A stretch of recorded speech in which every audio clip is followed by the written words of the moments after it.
la matanza de septiembre, cuando abrieron las cárceles y mataron a todos los presos políticos que estaban adentro, inclusive el gran poeta André Chénier, y asaltaron el palacio del rey, y lo tomaron preso, y finalmente lo juzgaron y le cortaron la cabeza.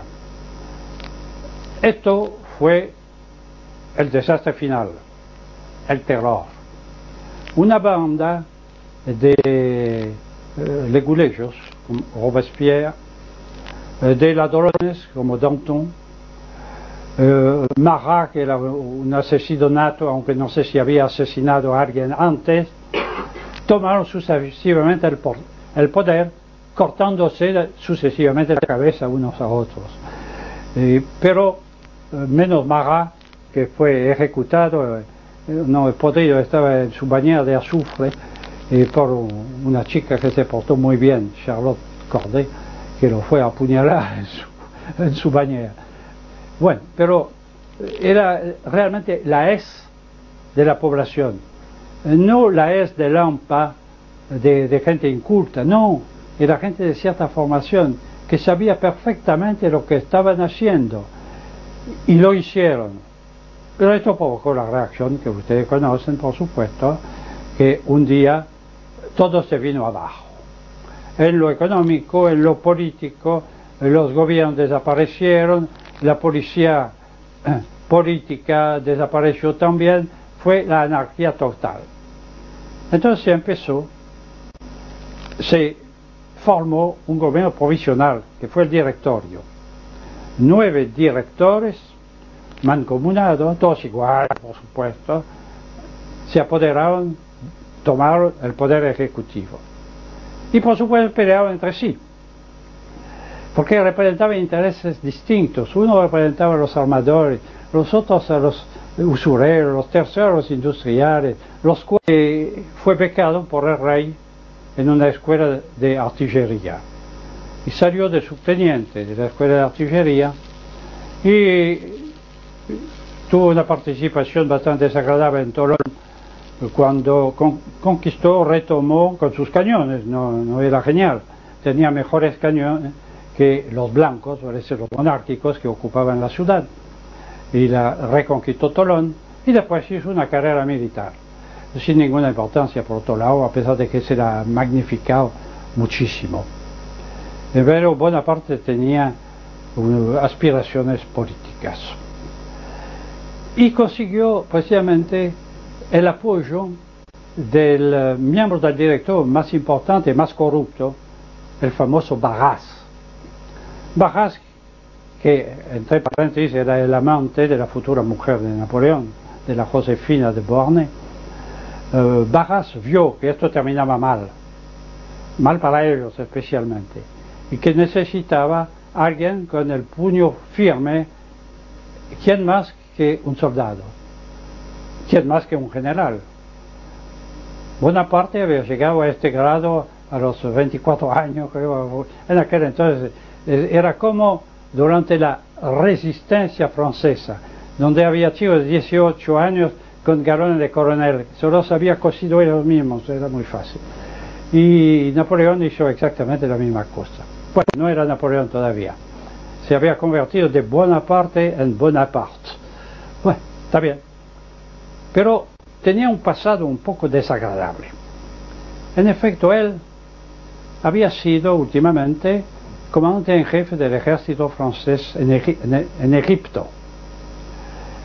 La guerra se había desencadenado entre Francia la declaró, la Francia democrática, la declaró a Austria, hubo una coalición de los países europeos, inclusive Gran Bretaña, que aprovechó la situación que había creado ella, y el gobierno de París envió un ejército a Egipto para tomar las posiciones inglesas del Medio Oriente por atrás. No resultó, pero Egipto fue conquistada por Napoleón, pero los egipcios se sublevaron, los mamelucos. Hubo una guerra bastante dura y se veía que iba a terminar mal. Entonces, ¿qué hizo el general Bonaparte? se mandó a mudar. Tomó una fragata, una de las pocas que tenía, abandonó su ejército en pleno combate, llegó a Tolón, llegó a París y se escondió, claro. ¿Dónde? En el Palacio Real. Naturalmente con las prostitutas y los traficantes. Se escondió. Pero a través de Josefina, Barras oyó hablar de este general en una situación militar un poco difícil, que podía ser fusilado en cualquier momento por desertor. Consideró Barras que era el hombre adecuado, el hombre que él podía tener en su mano, pero un hombre que por su pasado militar tenía cierta capacidad para poner las cosas en orden. Y efectivamente lo hizo nombrar cónsul, después primer cónsul, y finalmente un buen día Bonaparte se convirtió en Napoleón, tomó el poder mediante ayudas distintas, especialmente de un banquero que se llamaba Mayer. Los reencontraremos siempre. Y a través del cual, entre paréntesis, ya emperador, especulaba Napoleón, inclusive contra los intereses franceses en todas las bolsas de Europa. Esto está documentado. Pero Napoleón en el campo político, que nos interesa más aquí, Napoleón tiene fama de haber acabado con la mal llamada Revolución Francesa. Y no es cierto. Napoleón la consolidó, salvó de ella lo que se podía y debía salvar desde los intereses de la burguesía francesa y del señor Rothschild, que era su asesor. ¿Cómo? Muy sencillo, restableció el orden físico, anuló todas las libertades francesas de las provincias, de los gremios, de la iglesia, todo fue anulado. Un rebaño de individuos considerado legalmente como todos iguales, menos en un punto. Había un sistema electoral, pero este sistema electoral era censatario, es decir, solo tenían derecho de voto los que pagaban determinada cuota de impuesto. Solo pagaban los burgueses, solo votaban los burgueses, y los demás, cero. El capitalismo creció, que ya empezaba a existir antes, creció en una forma espantosa, el proletariado creció, porque los gremios disueltos por el gobierno anterior, por la convención, donde podían ir los antiguos artesanos, los antiguos obreros de los talleres, a las fábricas, y el individuo que tenía bastante plata para alquilar un galpón colocaba un cartelito en la puerta: se contrata obreros, y había una cola a la mañana delante de la puerta, y estos obreros volvían a trabajar como lo habían hecho en los talleres, pero no en interés propio, sino en interés del dueño de las herramientas. Era el capitalismo más crudo que empezaba, y desgraciadamente no terminó en aquel entonces. Y Napoleón fue quien impuso el sistema a Francia, lo estabilizó. Esto en el orden interior. La democracia igualitaria y libertaria en el campo económico, no en el campo político. Su policía mantenía el orden, como en el famoso Fouché. Y en el campo internacional, bueno, vimos que los gobiernos anteriores, la convención exactamente, había declarado la guerra prácticamente a toda Europa. Los ejércitos franceses recibieron bastante palizas, a pesar de ser buenos combatientes, formados por buenos combatientes, porque la capacidad en el combate proviene de la raza, y la raza no había cambiado en 20 años. Pero la propaganda se las arregló para magnificar su acción, inclusive inventar una batalla, la famosa batalla de Valmy, atacado por el ejército prusiano que había entrado en Francia, los voluntarios del año 2 de la República, los repelieron. No hubo batalla alguna. Hubo 3 canonazos contra un molino de viento que estaba en la lejanía y nada más. Pero sí, había una complicidad del duque de Brunswick, que era el comandante del ejército prusiano, masón de alto nivel, que en lugar de seguir avanzando se retiró con el pretexto de que sus fuerzas habían sido superadas, y no era cierto. Cuando Napoleón reorganizó el ejército muy seriamente, ya no con voluntarios, sino con soldados profesionales, y creó su famoso gran ejército, donde había una parte de tropas francesas, tropas alemanas, tropas de todas las nacionalidades de Europa. Empezó a avanzar y a conquistar Europa, hasta Moscú, donde terminó mal el asunto. Sí, terminó mal, la guerra de invierno. Pero ¿qué dejó entonces esto? Fuera de la pérdida de ciertos territorios de Francia en 1815, cuando terminó la guerra. Dejó en toda Europa las ideas del liberalismo, las ideas igualitarias y las ideas de autonomía de las nacionalidades. La Europa del antiguo régimen era una Europa abierta. Había guerras, sí, guerras de unidades mercenarias de 1000 hombres que se peleaban únicamente durante el verano.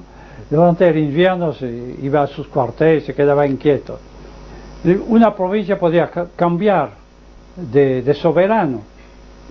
La gente no se daba cuenta, sí, únicamente por el busto del soberano que estaba en la sala principal de la intendencia municipal.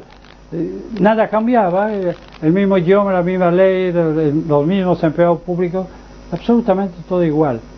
La frontera, salvo en el campo económico, hasta la Revolución Francesa, estaba abierta. Por ejemplo, Alsacia, provincia anexada por Luis XIV, tenía frontera abierta con el Gran Ducado de Baden, Renania, del otro lado del Rin. El Rin nunca fue una separación, fue un vínculo entre las dos orillas. No había ningún problema y la gente iba a vivir del otro lado y viceversa sin ninguna dificultad.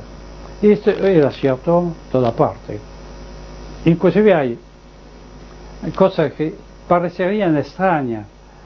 En Perpignan, capital del Rosellón, de la provincia catalana que está del lado francés de los Pirineos y que es parte de Francia desde Luis XIV, en la fortaleza hay una placa de bronce gigantesca escrita en español que conmemora la entrada victoriosa del ejército español en la reconquista de Perpignan. Los habitantes de la ciudad no les importa, ni hoy. Sí, bueno, sí se peleaban allá, no sabemos muy bien por qué, pero ellos seguían siendo catalanes, y siguen catalanes hasta cierto punto, hasta hoy. Yo digo hasta cierto punto porque la televisión está destruyendo lo que queda de las tradiciones y de los idiomas de las distintas regiones de Francia, inclusive de la región históricamente francesa, donde se habla hoy en día una mezcla de francés y de inglés que a veces me hace un artículo incomprensible a mí. Pero en las demás provincias estos idiomas que no se enseñan más, como lo contaba hace un momento, están suplantados cada vez más por este supuesto francés de la televisión. Una bretona que vivió aquí durante muchos años y que volvió a Francia, después estuvo el año pasado de vacaciones acá, quiso volver a ver a Argentina, un poco sorprendido de lo que encontró, entre paréntesis, y me contaba que el bretón es muy difícil oírlo en Bretaña hoy en día, y el bretón lo hablaba la mitad occidental de Bretaña, solo. Yo estuve allá durante unos meses en el 39 con mi regimiento y a menudo nos topábamos con gente que no entendía cuando les hablábamos, solo hablaba y solo entendía el bretón. Esto era cierto de toda parte.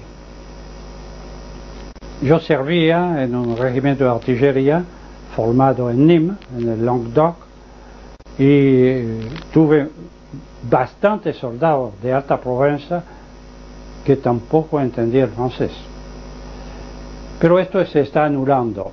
Es decir, que el igualitarismo empobrecedor está ganando terreno en gran parte por efecto de la televisión. ¿Por qué? Porque la televisión la hacen desde París. Y desde París tiene más prestigio que los pocos canalitos que puede haber, no sé si los hay siquiera, en las distintas provincias. Sí, no tienen canales, pero tienen un espacio de unas horas por semana. Pero esto, bueno, cosa secundaria. Las luces de París atraen. Y la democracia individualista se ha impuesto. Vale decir, el rebaño que constituyó Napoleón. Todos iguales, sin vínculos reconocidos entre sí, con los gremios disueltos, con la iglesia manoseada, y con el ejército otra vez profesional, que eso está bien, pero otro lado.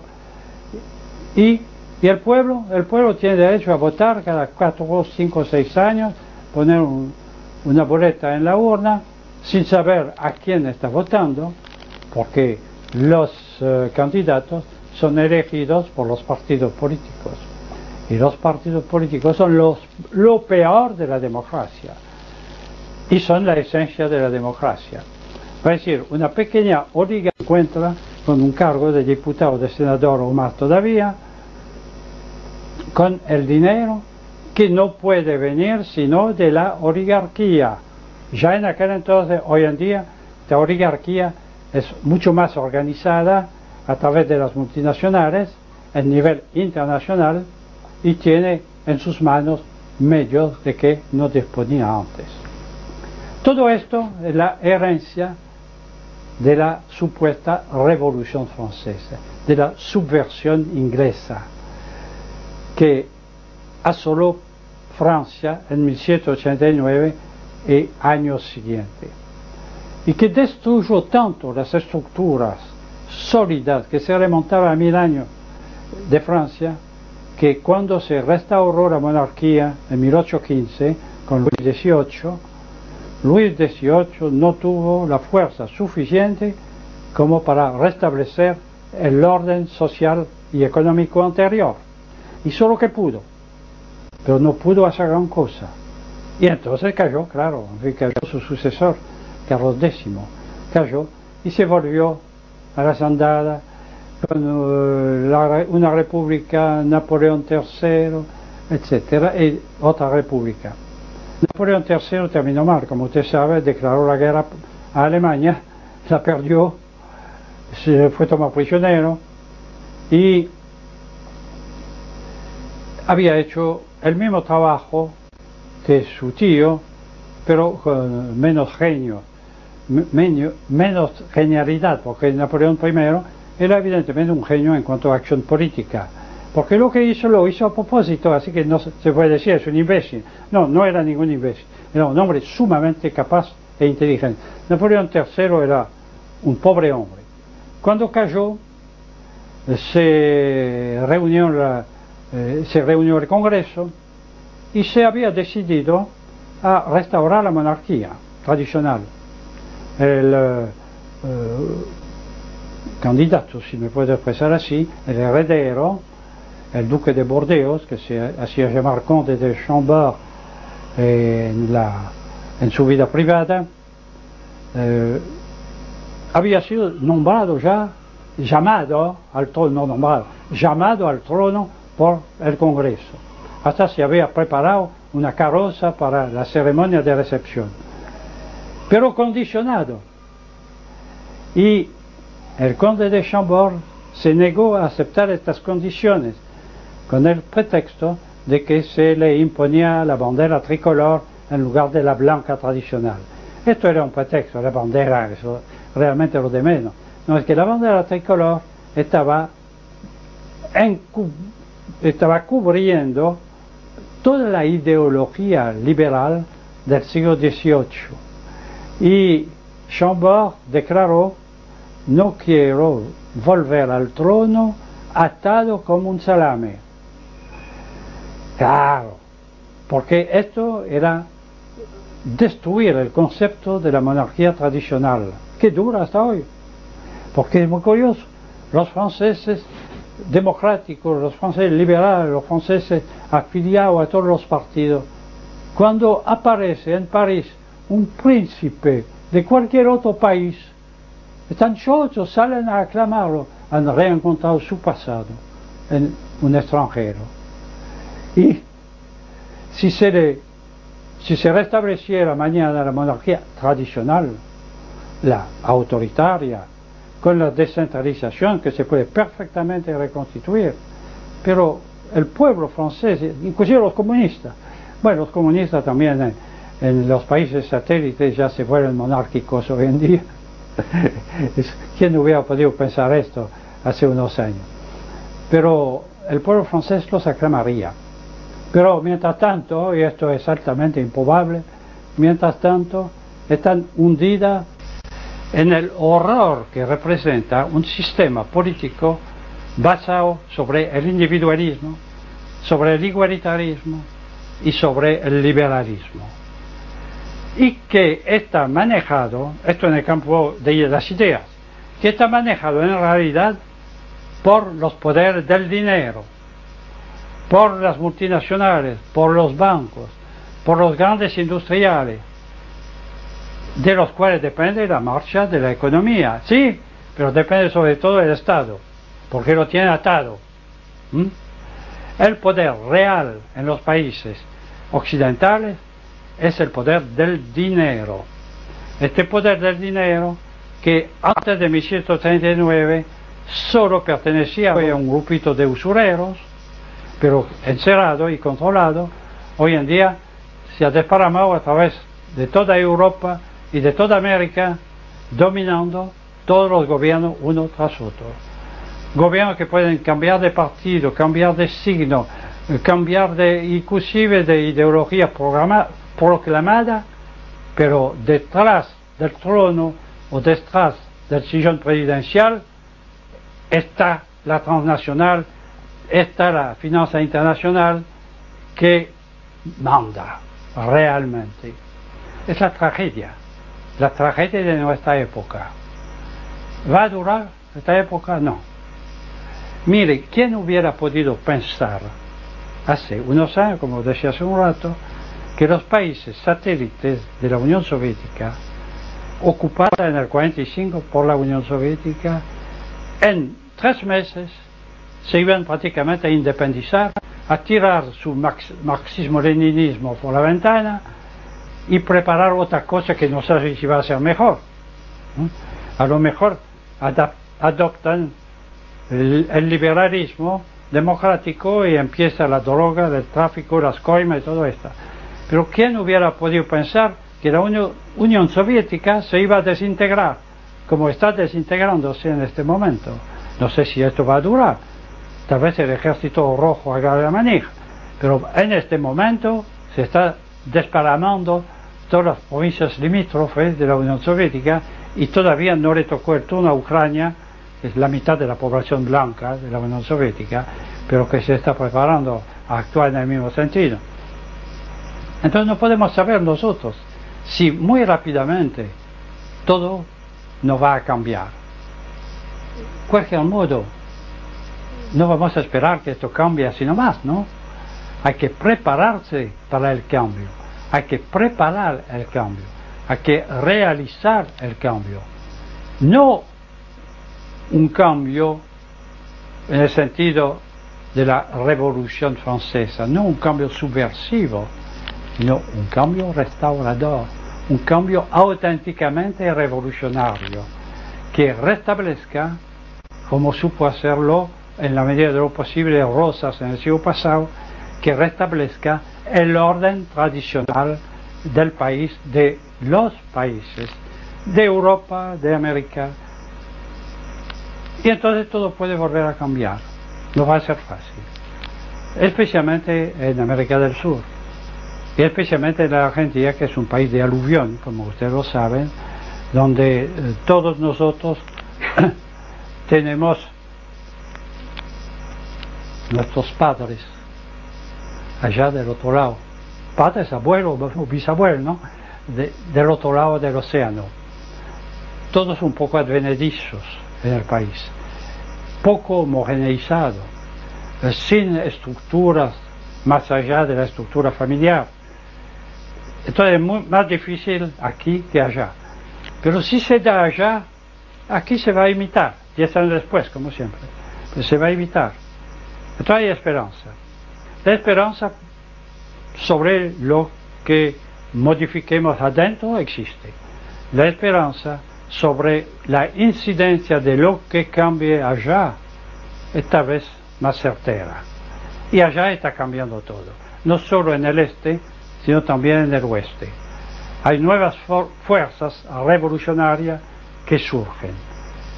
Algún día van a ganar el poder, como lo hicieron en Italia en el 22, en Alemania en el 33, en Francia en condición un poco particular en el 40. Todo esto fue aplastado por la violencia, por la vinculación entre la oligarquía capitalista y la oligarquía burocrática soviética. Esta coalición nos aplastó. Está bien, todo eso se puede hacer, se debe hacer, y yo creo que se va a hacer. Será difícil. No ha terminado. Tal vez no lo vea yo. Pero hace falta hacerlo. Si no para nosotros, por lo menos para nuestros hijos. Y para este bendito país que no merece la suerte que